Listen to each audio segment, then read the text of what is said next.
एबे आंचलिक पाणीपाग विज्ञान केन्द्र तरफ एक बड़ खबर सामना को आसुची। राज्य में प्रबल वर्षा संभावना। आज 8 जिला को येलो वार्निंग जारी। सूचना जहाँ रही आज राज्य में 8 जिले में प्रबल वर्षा होबार संभावना रही। एने आंचलिक पाणीपाग केन्द्र पक्षर आज आसंता काली सकाळ जाए 8 जिला को येलो वार्निंग जारी करा जायछि। से जिलागुड़िक होउछि सुंदरगढ़, झारसुगुड़ा, बरगढ़, संबलपुर, देवगढ़, अनुगुल, ढेंकानाल और केन्दुझर जिले में गोटे दुईटी स्थान में प्रबल वर्षा होबार संभावना रही।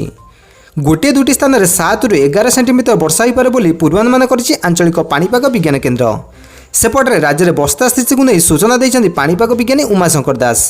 जून 1 ରୁ जुलाई 9 तारिख पर्यंत राज्य में स्वाभाविक ठारू 25% कम वर्षा होइछि। से कहिसन्ति कलाहांडी रे सबुठारू कम वर्षा होइछि। स्वाभाविक ठारू 65% कम वर्षा होइतिया पाणीपाग केन्द्र पक्षरु सूचना दिया जाइछि। एपटे देवगढ़ में सबुठारू अधिक वर्षा होइछि। स्वाभाविक ठारू 50% अधिक वर्षा होइतिया रेकर्ड करा जाइछि।